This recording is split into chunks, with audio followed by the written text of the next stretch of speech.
D'où vient ce nom qui semble pour les écrivains latins avoir désigné la partie du massif atlantique qui formait le territoire propre de Carthage, puis la totalité de la presqu'île africaine?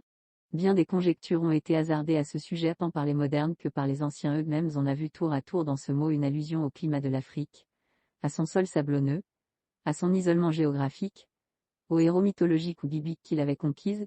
Suidas fait descendre les Africains d'Aphère, roi de Libye, et fils de Saturne et de Philyra, ce même Aphère se transforme, dans une légende gréco-juive rapportée par Joseph en un fils d'Abraham et de Jéthura, nommé Aphra, qui avait secouru Hercule dans sa lutte contre Anté. Les généalogistes arabes et berbères font d'Ifrikis fils d'un roi du Yémen, le conquérant et le civilisateur du Maghreb, auquel il donna le nom d'Ifriqiya. M. Davzac suppose, d'après un passage de Suidas, que le nom d'Africa, anciennement porté par Carthage, s'était étendu par la suite à toute la contrée placée sous sa domination. Quant à l'étymologie radicale de cette appellation de Carthage, la langue de Carthage elle-même nous la fournit simple et naturelle en nous montrant dans Africa un établissement séparé, une colonie de Tyr, et les Arabes sont venus, par une dérivation régulière, dénommer Africa, le pays dépendant de cet antique Africa.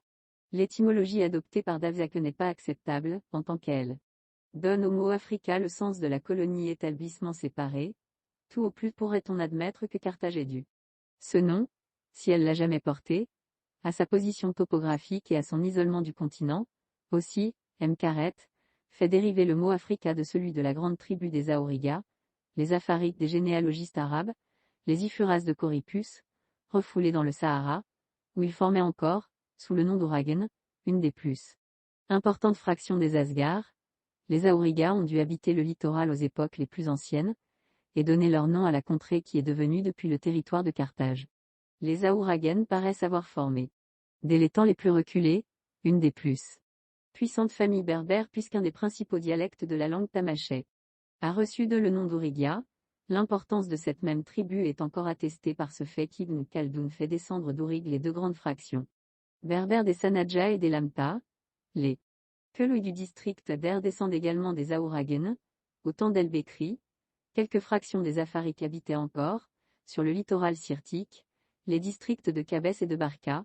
C'est là que Coripus, au VIe siècle, plaçait les Ifuras. Ainsi, de même que les Grecs de Cyrène avaient appliqué à tout le continent africain le nom d'Elibou, la première fraction berbère avec laquelle ils s'étaient trouvés en contact, de même les Romains ont étendu à la Libye grecque le nom de la grande tribu qui occupait le territoire où ils avaient tout d'abord pénétré. Il paraît d'autant plus vraisemblable que le mot Africa, en dehors de son sens général, n'a jamais perdu le sens restreint que les Romains lui avaient donné. Tout d'abord, il a toujours été appliqué, en au territoire de Carthage, Africa vetus, Africa propridicta, et c'est dans ce sens que Ptolémée et les autres écrivains grecs ou romains de l'époque impériale employaient ce mot. Sous la régence de Tunis, cette même contrée est appelée Phrygia ou Ifriqiya.